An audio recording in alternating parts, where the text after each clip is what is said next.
भीख मांगते, हम अपना अधिकार मांगते, आंध्र साहब आगे बढ़ो, हम तुम्हारे साथ हैं, दिल्ली टीम आगे बढ़ो, हम तुम्हारे साथ हैं।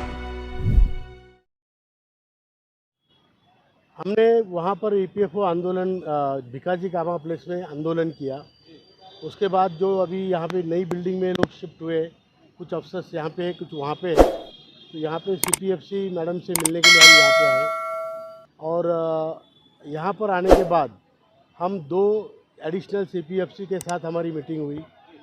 एक हमारे आदरणीय अपराजिता जग्गी जी और एडिशनल सीपीएफसी आदरणीय चंद्रमौली जी, दोनों के साथ हमारी चर्चा हुई, मीटिंग हुई और मीटिंग में विस्तार से सारे प्रपोज़ल पे ध्यान इनका आकर्षित करते हुए हमने ये कहा कि ईपीएफओ अपनी तरफ से कुछ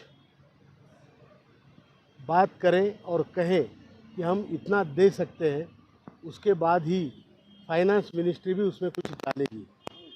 पिछले हफ्ते हम फाइनेंस सेक्रेटरी से मिले थे, मैं था, हमारे आदरणीय वीरेंद्र सिंह राजावत जी थे, महासचिव जी, उसके बाद राष्ट्रीय सचिव हमारे बहुगुणा जी थे।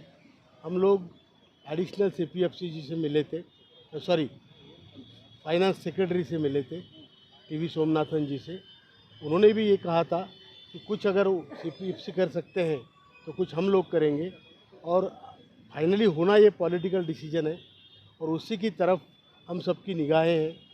आज 11 तारीख है, 14 तारीख तक हम कोशिश कर रहे हैं और बल्कि एक्सपेक्ट कर रहे हैं कि गवर्नमेंट कुछ करे। उन्होंने काफ़ी कुछ किया है, अभी बैंक के एम्प्लॉयज़ के लिए किया है, कुछ महाराष्ट्र स्टेट के इलेक्ट्रिसिटी बोर्ड के लिए काफ़ी कुछ किया है। हम चाहते हैं कि हमारा भी मुद्दा इस इलेक्शन से पहले और आचार संहिता लगने से पहले सॉल्व हो और इसी के विषय में हमने काफ़ी देर तक बात की है। हमने ये भी कहा, हमारे जो प्रपोज़ल गए हैं तो उन्होंने ये भी कहा कि गवर्नमेंट को सभी लोग इस हमारे विचार से कन्विंस है, चाहे वो ब्यूरोक्रेसी हो, चाहे ईपीएफओ के लोग हो, श्रम मंत्रालय के लोग हो या चाहे पॉलिटिकल लोग हो। इसमें से कोई भी ऐसा आदमी नहीं है जो नहीं चाहता कि ये ना हो, सभी चाहते हैं ये हो।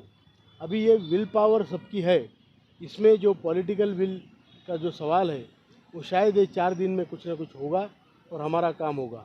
हमने ये भी पूछा कि क्या कहीं से कुछ नकारात्मक टिप्पणी है, तो उन्होंने ये कहा कि अभी तक कहीं से भी कोई नकारात्मक टिप्पणी नहीं है और सब लोग ये चाहते हैं कि आपका काम हो और जब तक कहीं से नकार नहीं आता, पूरी तरह से कहीं नकारा नहीं गया है, तो इसकी आशा जिंदा है और ये 14 तारीख तक ये कभी भी हो सकता है, ऐसे उनका भी मानना है, हमारा भी मानना है।